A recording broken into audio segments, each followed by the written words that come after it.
Hello नमस्कार दोस्तों। जैसा कि हमने आपको बताया था कि हम दूसरी वीडियो में आगे का कोर्स कवर करेंगे। हमने पहले वीडियो में इसके आगे का करा दिया है। जिन्होंने पहली वीडियो नहीं देखी वो जाकर पहली वीडियो देख लें प्लेलिस्ट पर जाकर, और दूसरी वीडियो हम यहाँ से पूरी करते हैं। सभी को नमस्कार, जय हिंद। चलिए हम देख लेते हैं। इसमें पहला क्वेश्चन था, इसके आगे वाला क्वेश्चन हम यहाँ से कराते हैं प्रश्न। इसके आगे ये वाला क्वेश्चन जो पहले वाला था वो आप लोग कर लेना। हम यहाँ से क्वेश्चन से करा रहे हैं। कार्यालय विद्यालय का नाड़ी संस्थान है, यह कथन किसका है? यह कथन है डॉक्टर एस.एन. मुखर्जी। तो डॉक्टर एस.एन. मुखर्जी ने क्या कहा है? जो कार्यालय है, विद्यालय क्या है? नाड़ी संस्थान है। दूसरा क्वेश्चन है लॉग बुक क्या है? तो जो लॉग बुक है उसके बारे में जानते हैं हम। उसका उत्तर है इसके द्वारा विद्यालय विकास के क्रम का ज्ञान होता है। वास्तव में यह वह माध्यम है जो विद्यालय के इतिहास का ज्ञान कराता है। यह एक प्रकार से विद्यालय की डायरी होता है। यानी जो लॉग बुक है वह क्या है? एक प्रकार से विद्यालय की डायरी है।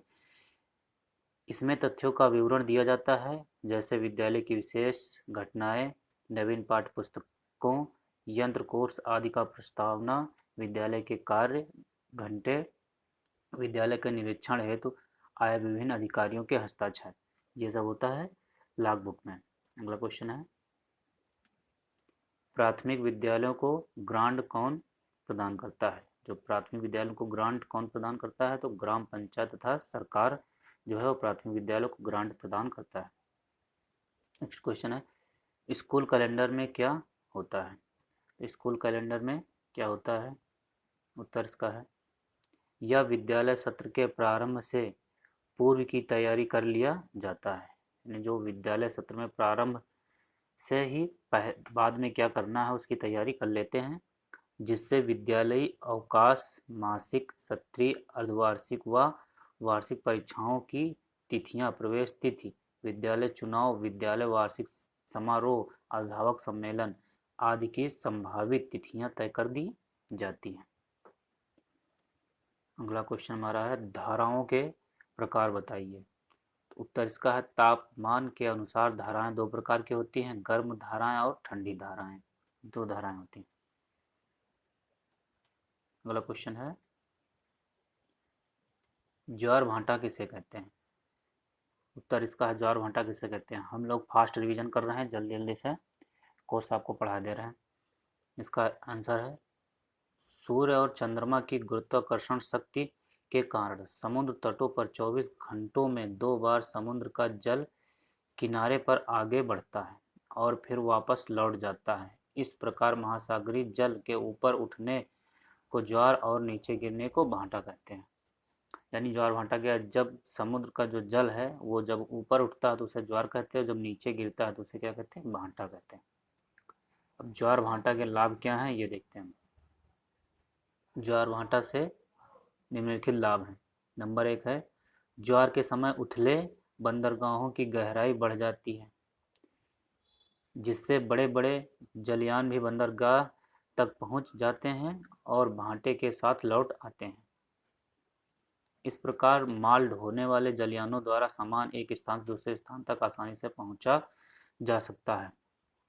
दूसरा है ज्वारीय शक्ति से विद्युत उत्पन्न की जाती है।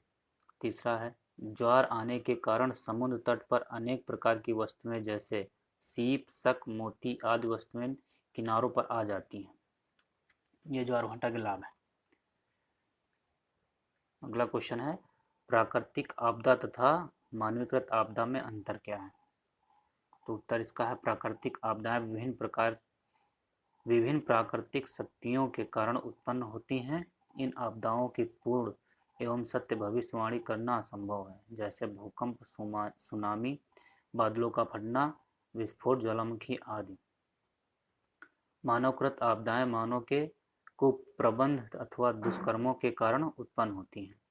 इन आपदाओं की भविष्यवाणी और पूर्वानुमान संभव है, जैसे आग, परमाणु आपदाएं, आतंकवादी गतिविधियां आदि। अगला क्वेश्चन है जनसंख्या विस्फोटक किसे कहते हैं? जनसंख्या की अनियंत्रित वृद्धि से देश को जनसंख्या विस्फोटक के नज़दीक पहुंचा दिया है, जिसके कारण सरकार द्वारा किए जा रहे मानव कल्याण के कार्य अपर्याप्त ही बल्कि अनुपयुक्त भी होते जा रहे हैं। अतः जब किसी देश में जनसंख्या वृद्धि अनियमित हो जाए और इस वृद्धि के कारण मानव समाज का सामाजिक आर्थिक विकास प्रभावित होने लगे तो यह स्थिति जनसंख्या विस्फोटक कहलाती है। अगला क्वेश्चन है, टीएलएम ग्रांट का पूरा नाम क्या है? शिक्षण अधिगम सामग्री अनुदान, ये टीएलएम का पूरा नाम है। नेक्स्ट क्वेश्चन है, शारीरिक शिक्षा से क्या अभिप्राय है? तो शारीरिक शिक्षा के अंतर्गत खेलकूद, व्यायाम, योगासन, स्काउटिंग, गाइडिंग इत्यादि क्रियाओं का आयोजन होना चाहिए। नेक्स्ट क्वेश्चन है, ग्राम शिक्षा निधि का खाता किन किन व्यक्तियों के हस्ताक्षर के अपेक्षा रखता है? उत्तर है, ग्राम शिक्षा निधि का खाता ग्राम प्रधान एवं प्रधानाध्यापक या प्रभारी के संयुक्त रूप में होता है। इस धन को दोनों के संयुक्त हस्ताक्षर के द्वारा ही बैंक से निकाला जाता है तथा दोनों की सहमति के आधार पर खर्च किया जाता है। प्रधानाध्यापक के मुख्य दायित्व बताइए। प्रधानाध्यापक के मुख्य कार्यों को हम निम्न भागों में विभक्त कर सकते हैं। नंबर 1 योजना, नंबर 2 परिनिरीक्षण, नंबर 3 शिक्षण, चौथा नंबर पथ प्रदर्शन, पांचवा नंबर है पाठ्य पुस्तकों का चयन, छठवां नंबर है पाठ्यक्रम सहगामी क्रियाओं का आयोजन, सातवां नंबर है संपर्क कर्तव्य, आठवां नंबर है मूल्यांकन। अगला क्वेश्चन है, प्रोजेक्ट क्या है? प्रोजेक्ट जो है इसमें चित्रों को बड़े पर्दे पर प्रतिच्छेदित कर दिया जाता है। ये प्रोजेक्ट जो है छोटे चित्रों को बड़े चित्रों में बदल दिया जाता है। नेक्स्ट क्वेश्चन है, विद्यालय में जनसंपर्क किसे करना चाहिए? उत्तर है, मुख्याध्यापक विद्यालय व समाज को जोड़ने की एक महत्वपूर्ण कड़ी होती है। कुछ लोगों का विचार यह भी है कि प्रधानाध्यापक को एक जनसंपर्क अधिकारी की भी भूमिका का निर्वाह करना होता है। उसे छात्रों, शिक्षकों, अभिभावकों व समाज के सदस्यों के साथ मधुर संबंध स्थापित करने का प्रयास करना चाहिए। नेक्स्ट क्वेश्चन है, मीना मंच क्या है? उत्तर है, सरकार ने मीना मंच योजना का संचालन बालिकाओं की शिक्षा के प्रति जागरूक करने के लिए किया है। इस शैक्षिक योजना के अंतर्गत मीना नामक बालिका की प्रमुख भूमिका को प्रदर्शित किया गया है। नेक्स्ट क्वेश्चन है, पर्यवेक्षण को परिभाषित कीजिए। तो विभिन्न शिक्षाविदों ने पर्यवेक्षण को अग्र प्रकार परिभाषित किया है। आइए देखते हैं कौन से प्रकार हैं। एडम्स और डिकी के अनुसार पर्यवेक्षण संस्थाओं के सुधार के लिए एक नियोजित कार्यक्रम है। विल्स के अनुसार आधुनिक पर्यवेक्षण शिक्षण व अधिगम के श्रेष्ठ विकास में सहायक है। अब पर्यवेक्षण का अर्थ बताना है। पर्यवेक्षण शब्द अंग्रेजी के सुपरविजन का हिंदी रूपांतरण है, जिसका अर्थ होता हुआ उच्च दृष्टि, सुपर प्लस विजन, जो विद्यालय विकास को गति प्रदान कर सके। उसके कार्यक्रम विद्यालय की अपेक्षाओं के अनुरूप होने चाहिए, जिससे विद्यालय संगठन के सही घटकों का समुचित विकास हो सके। पर्यवेक्षक का काम उन स्कूलों का मार्गदर्शन करना है और समस्याओं के समाधान में सहायता प्रदान करना है जिनके पर्यवेक्षण की उन पर जिम्मेदारी है। नेक्स्ट क्वेश्चन है, विद्यालयों को अनुदान किन किन माध्यमों से प्राप्त होता है? उत्तर इसका, विद्यालय को अनुदान केंद्रीय तथा राज्य सरकार, ग्राम पंचायतों तथा स्थानीय निकायों आदि से प्राप्त होता है। नेक्स्ट क्वेश्चन है, बेसिक शिक्षा अधिकारी की भूमिका का वर्णन करना है। तो बेसिक शिक्षा अधिकारी जिले की बेसिक शिक्षा का प्रमुख अधिकारी होता है। जिले के समस्त प्राथमिक विद्यालयों के प्रबंध की व्यवस्था का उत्तरदायित्व बेसिक शिक्षा अधिकारी के ऊपर होता है। नेक्स्ट क्वेश्चन है, एमडीएम वितरण पंजिका से आपका क्या आशय है? इसमें विद्यालय के नामांकित छात्रों की कुल संख्या, उस दिन उपस्थित छात्रों की संख्या, मध्याह्न भोजन खाने वाले बच्चों की संख्या, भोजन से पूर्व हाथ धोने वाले बच्चों की संख्या, मेनू के प्रकार आदि का प्रत्येक दिन का विवरण रहता है। नेक्स्ट क्वेश्चन हमारा है, कन्वर्जन कास्ट से क्या होता है? प्राथमिक एवं पूर्व माध्यमिक विद्यालयों में माध्याह्न भोजन में प्रत्येक बच्चे के ऊपर जो धनराशि निर्धारित रहती है उसे कन्वर्जन कास्ट कहते हैं। नेक्स्ट क्वेश्चन है, अभिभावक की विद्यालय प्रबंधन में क्या भूमिका है? तो अभिभावक द्वारा अपने बालकों हेतु ऐसे वातावरण का सृजन करना चाहिए जिससे बालक स्वयं ही अपने कार्यों में क्रियाशील हो सके। नेक्स्ट क्वेश्चन है, केंद्रीय शैक्षिक अनुसंधान एवं प्रशिक्षण परिषद की स्थापना कब हुई? जो केंद्रीय शैक्षिक अनुसंधान है, इस परिषद की स्थापना केंद्र सरकार द्वारा 1 अप्रैल 1961 को की गई।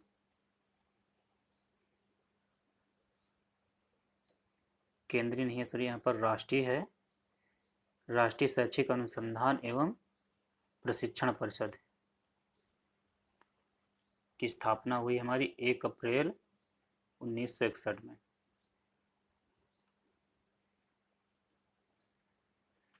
राष्ट्रीय शैक्षिक अनुसंधान प्रशिक्षण परिषद जो है वो एनसीईआरटी का फुल फॉर्म है। एनसीईआरटी का फुल फॉर्म है राष्ट्रीय शैक्षिक अनुसंधान एवं प्रशिक्षण परिषद। एनसीईआरटी बीच में ई भी है। अगला क्वेश्चन है, स्कूल चलो अभियान किस वर्ष उत्तर प्रदेश में लागू किया गया? तो 2004 में स्कूल चलो अभियान लागू किया गया। नेक्स्ट क्वेश्चन है, राष्ट्रीय शिक्षा संस्थान का परिचय दीजिए। राष्ट्रीय शिक्षा संस्थान नई दिल्ली। इसका मुख्य कार्य क्षेत्र शिक्षक प्रशिक्षण कार्यक्रमों, संगोष्ठियों एवं कार्यशालाओं का आयोजन करना है। यह स्कूली शिक्षा के विभिन्न क्षेत्रों में शोध के लिए उत्तरदायी है। कोठारी आयोग 1964-66 की सिफारिश के आधार पर इसे दिल्ली विश्वविद्यालय से संबद्ध कर दिया गया। केंद्रीय शैक्षिक तकनीकी संस्थान के कार्य बताना। आंसर इसका, केंद्रीय शैक्षिक संस्थान शिक्षण सामग्री एवं शैक्षिक तकनीकी, शैक्षिक दूरदर्शन एवं शैक्षिक रेडियो के लिए सॉफ्टवेयर तैयार करने एवं हार्डवेयर द्वारा उनके प्रसारण करने के लिए उत्तरदायी है। यह संस्थान शिक्षकों को इन कार्यों के संपादन में प्रशिक्षण की भी व्यवस्था करता है। अगला क्वेश्चन है, नीपो के उद्देश्य लिखिए। नीपो के प्रमुख उद्देश्य हैं, नंबर 1 है राज्य सरकारों तथा शैक्षिक संस्थाओं को परामर्श देना। दूसरा है शैक्षिक नियोजन तथा प्रशासन संबंधी शोध करने हेतु विभिन्न संस्थाओं का सहयोग करना तथा उन पर आधारित शोध पत्र तैयार कर उनका प्रकाशन करना। तीसरा नंबर है विचारों एवं समाचारों का आदान प्रदान। चौथा है देश विदेश की विभिन्न शैक्षिक एजेंसियों, संस्थाओं तथा संगठन से परस्पर सहयोग करने की व्यवस्था करना। अगला क्वेश्चन हमारा है, बेसिक शिक्षा परिषद उत्तर प्रदेश की स्थापना किस वर्ष की गई? तो ये 1972 में की गई। नेक्स्ट क्वेश्चन है, उत्तर प्रदेश यानी उत्तर प्रदेश SCERT की स्थापना कब की गई? तो उत्तर प्रदेश SCERT की स्थापना लखनऊ सन 1981 में की गई। SCERT मतलब राज्य की शैक्षिक अनुसंधान परिषद है, SCERT का फॉर्म।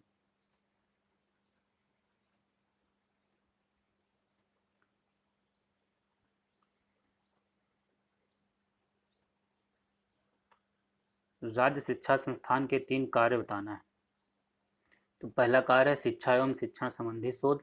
दूसरा है उच्च प्राथमिक स्तर पर राष्ट्रीयकृत पाठ्य पुस्तक का लेखन संशोधन कार्य। तीसरा है जिला शिक्षा एवं प्रशिक्षण संस्थान के शिक्षकों प्रवक्ताओं की अध्यापकीय शिक्षण में अकादमिक प्रशिक्षण देना। नेक्स्ट क्वेश्चन है, राज्य विज्ञान संस्थान कहाँ स्थित है? तो ये इलाहाबाद में स्थित है, राज्य विज्ञान संस्थान। नेक्स्ट क्वेश्चन है, राज्य विज्ञान शिक्षा संस्थान के 2 प्रमुख कार्य लिखना है। तो पहला कार्य है प्राथमिक स्तर के विज्ञान एवं गणित की पाठ्य पुस्तकों का लेखन, संशोधन व परामर्श देना। दूसरा है विज्ञान एवं गणित शिक्षा को उन्नतशील बनाने हेतु शोध कार्य करना। अगला क्वेश्चन है, राज्य हिंदी संस्थान का कार्यालय है? तो राज्य हिंदी संस्थान जो है SCERT एक अनुषंगिक संस्थान है जो बनारस यानी वाराणसी में स्थित है। नेक्स्ट क्वेश्चन है, राज्य परियोजना कार्यालय कहाँ स्थित है? तो ये हमारे लखनऊ में स्थित है राज्य परियोजना कार्यालय। नेक्स्ट क्वेश्चन है, राज्य हिंदी संस्थान के कोई दो कार्य लिखना है। तो पहला कार्य है हिंदी व संस्कृत भाषा हेतु शोध अनुसंधान का कार्य करना। दूसरा है प्रारंभिक शिक्षा हेतु हिंदी व संस्कृत की पाठ्य पुस्तकों का लेखन, अनुश्रवण व समीक्षा का कार्य करना। नेक्स्ट क्वेश्चन है, मनोविज्ञान शाला का परिचय दीजिए। तो मनोविज्ञान शाला उत्तर प्रदेश स्थापना आचार्य नरेंद्र देव समिति की संस्तुति के आधार पर उत्तर प्रदेश शैक्षिक विभाग के तत्वाधान में इलाहाबाद में 1947 ईस्वी में की गई, जो राज्य शैक्षिक अनुसंधान और प्रशिक्षण परिषद उत्तर प्रदेश की एक इकाई मनोविज्ञान और निर्देशन विभाग ब्यूरो ऑफ साइकोलॉजी के रूप में कार्यरत है। नेक्स्ट क्वेश्चन है, ब्लॉक संसाधन केंद्र के अकादमिक कार्य बताइए। पहला कार्य है विद्यालय भ्रमण एवं शैक्षिक अनुसमर्थन। दूसरा है विद्यालय का श्रेणीकरण जिसका आधार भौतिक वातावरण, शिक्षक एवं शिक्षण विधि तथा मूल्यांकन होता है। तीसरा कार्य है बैठकों एवं गोष्ठियों का आयोजन। चौथा कार्य है प्रतियोगिताओं का आयोजन।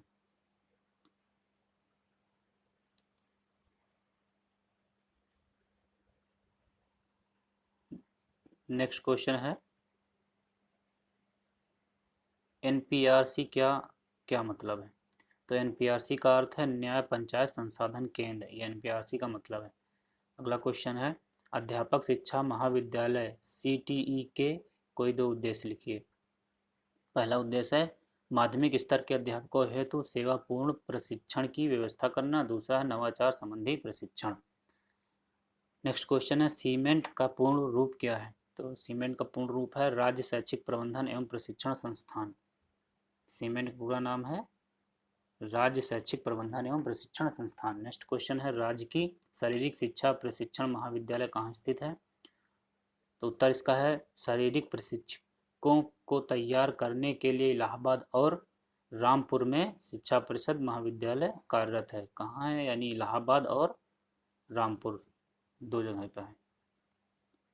नेक्स्ट क्वेश्चन है प्रबंधन प्रक्रिया के अंग कौन कौन है?